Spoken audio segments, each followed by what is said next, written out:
Hello students, जय श्री कृष्णा। मैं कोमल सोनी, आपकी केमिस्ट्री टीचर। आज हम केमिकल काइनेटिक्स चैप्टर में कुछ न्यूमेरिकल क्वेश्चंस देखेंगे। तो देखते हैं। फर्स्ट क्वेश्चन है, प्रथम कोटि की अभिक्रिया के लिए वेग स्थिरांक k का मान यहाँ पर दिया गया है 5.5 इंटू 10⁻⁻4 सेकेंड इनवर्स पाया गया है। इस अभिक्रिया की अर्ध आयु की गणना कीजिए। हमें इसमें अर्ध आयु का समीकरण लगाना है। अर्ध आयु का सूत्र होता है T12 = 0.693 अपॉन K। ये है प्रथम कोटि की अभिक्रिया के लिए। तो इसका मान हम बस यहाँ पर रख देंगे, तो ये हो जाएगा 0.693 अपॉन K का मान यहाँ पर है 5.5 इंटू 10⁻⁻4। इसका आंसर आएगा 0.126 इंटू 10⁻14। ये हमने इसमें टाइम निकाला है, तो ये टाइम आएगा सेकंड में। तो ये है इसका T12। सेकंड क्वेश्चन देखते हैं। इसी टाइप का ये भी क्वेश्चन है। प्रथम कोटि अभिक्रिया की अर्ध आयु काल 10 सेकंड है, तो इसके वेग स्थिरांक की गणना करो। इसमें हमें T12 दे दिया गया है, हमें इसमें वेग स्थिरांक K का मान निकालना है। तो ये जो समीकरण है इसको जस्ट उल्टा कर देते हैं। K यहाँ पर आ जाएगा, T12 यहाँ पर आ जाएगा। तो क्या हो जाएगा ये समीकरण? K = 0.693 upon T12। हमें इसमें T12 की वैल्यू दे दी गई है। तो T12 की वैल्यू है 10 सेकेंड, तो 0.693 अपॉन 10। इसका आंसर होगा 0.0693। K की वैल्यू हमें पता है। प्रथम कोटि अभिक्रिया के लिए K की इकाई यूनिट जो है इसकी, वो होती है सेकेंड इनवर्स। तो यहाँ पर इसकी यूनिट हो जाएगी सेकेंड इनवर्स। चलिए थर्ड क्वेश्चन देखते हैं। थर्ड क्वेश्चन है, एक प्रथम कोटि की अभिक्रिया को 50% पूरा होने में 50 मिनट लगते हैं, तो 80% पूरा होने में कितना समय लगेगा? इस टाइप के क्वेश्चन बहुत इंपॉर्टेंट है आपके लिए और ये एग्जाम में पूछे जा सकते हैं। इसमें देखिए, एक प्रथम कोटि की अभिक्रिया है जिसमें अभिक्रिया को 50% पूरा होने में, यानी कि T50% हमको दिया गया है, जो कि है 50 मिनट।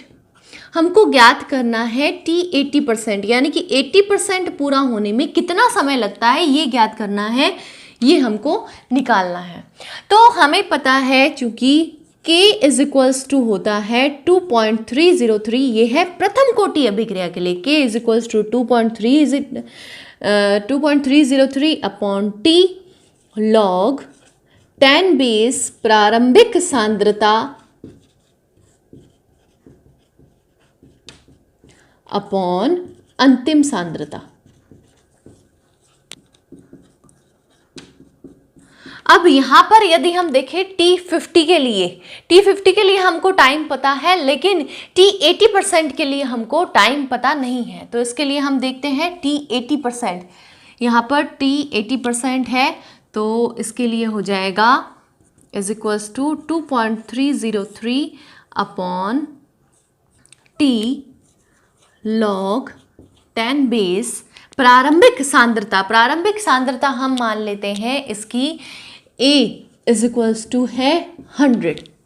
अब इसमें से 80%, यानी 80% अगर हम इसको माइनस कर लेते हैं, -x, अंतिम सांद्रता हम इसकी मानते हैं A - x, यानी प्रारंभिक सांद्रता माइनस अंतिम सांद्रता, जो कि आ जाएगी 100 - 80 =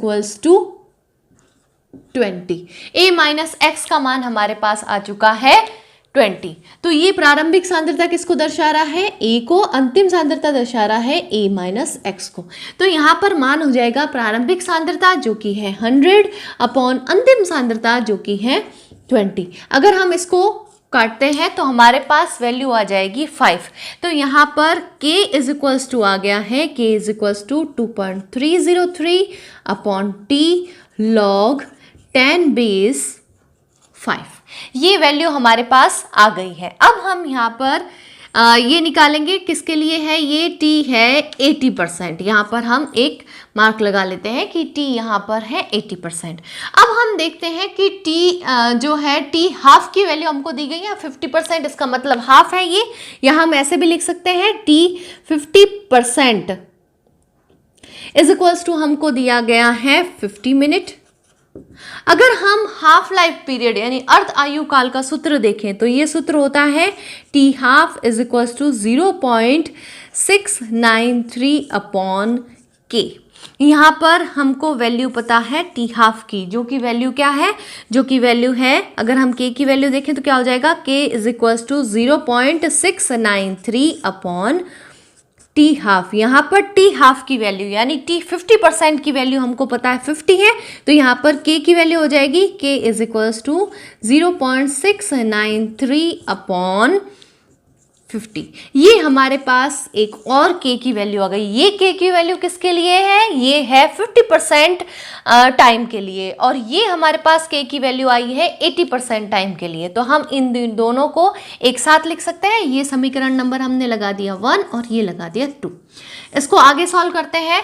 ये दोनों समीकरण है, इन दोनों समीकरण को आमने सामने अगर यदि रखते हैं हम, तो यहाँ पर क्या हो जाएगा 0.693 अपॉन 50 इज इक्वल्स टू ये वाली value 2.303 upon T 80% log 10 base 5।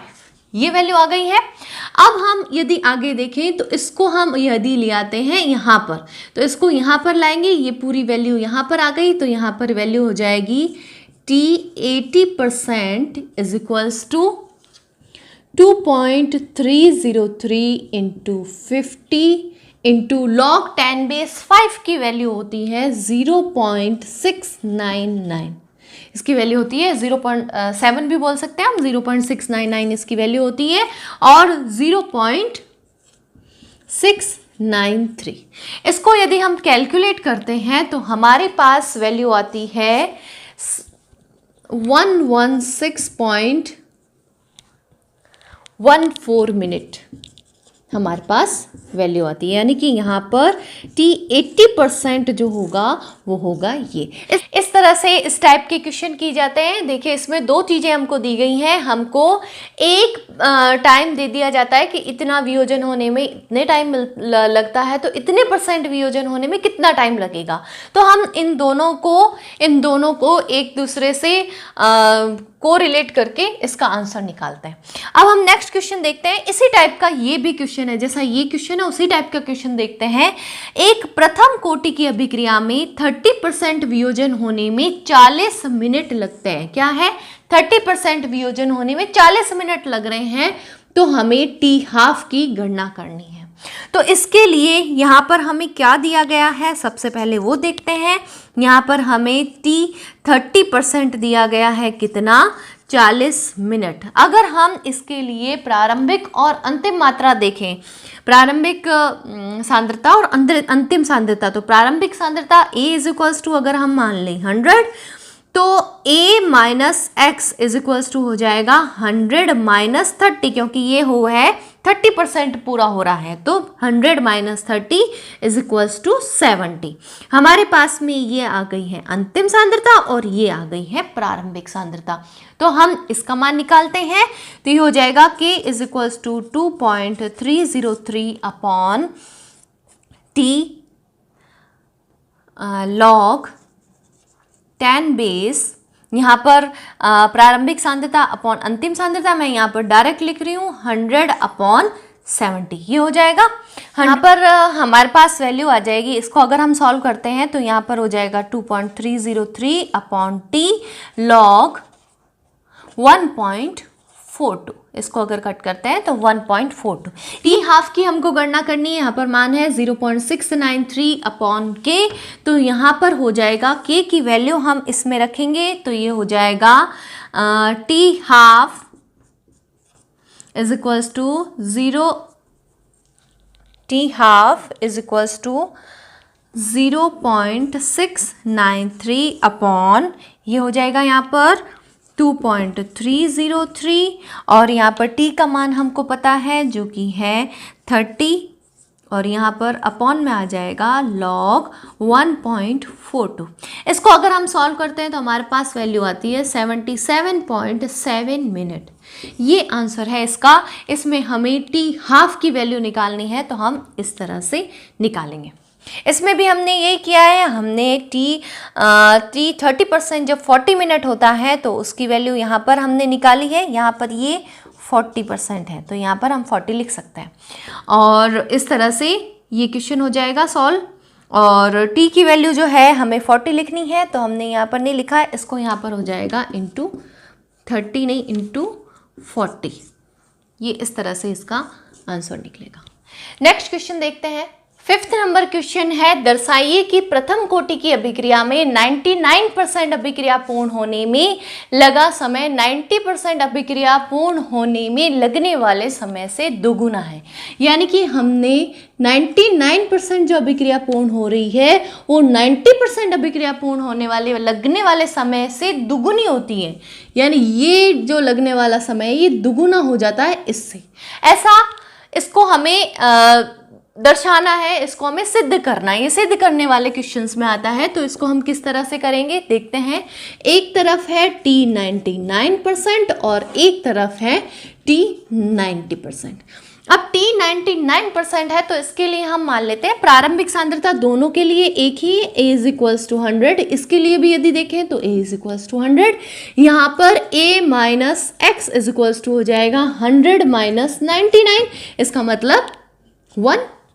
और यहाँ पर a minus x is equals to आ जाएगा 100 माइनस 90 मीन्स 10। तो अगर हम वैल्यू रखते हैं समीकरण में, हमें पता है समीकरण होता है k is equals to 2.303 upon t log 10 base प्रारंभिक सांद्रता है 100 अपॉन अंतिम सांद्रता है 1। उसी तरह से यहाँ पर देखेंगे तो ये हो जाएगा k is equals to 2.303 upon t log प्रारंभिक सांद्रता 100 अपॉन अंतिम सांद्रता है 10। अब यहाँ पर ये जो t है हमको ज्ञात करना है। k एक स्थिरांक है तो इसकी अगर हम पोजीशन चेंज कर लेते हैं, यहाँ पर हो जाएगा t कितना परसेंट, t है यहाँ पर 99% और यहाँ पर हो जाएगा k। यहाँ पर भी है, इसकी भी पोजीशन चेंज कर देते हैं। t ये है 90% और ये है k। ये हो गया। अब हमें ये ज्ञात करना है कि ये वाला जो है इससे दोगुना आता है। कैसे आएगा तो हम देखते हैं t 99% इज इक्वल्स टू, इसका भाग देंगे तो यहाँ पर क्या आएगा 2.303 अपॉन k लॉग 10 बेस 100 और यहाँ पर t 90% is equals to 2.303 upon k log 10 base 10। अब इन दोनों को हमको भाग देना है। ऊपर की तरफ हम लिख देते हैं t 99% is equals to 2.303 upon k upon में कर देंगे t 90%। हमें दोनों का तुलना करनी है इसलिए हम इसको अपॉन में ले लेते हैं।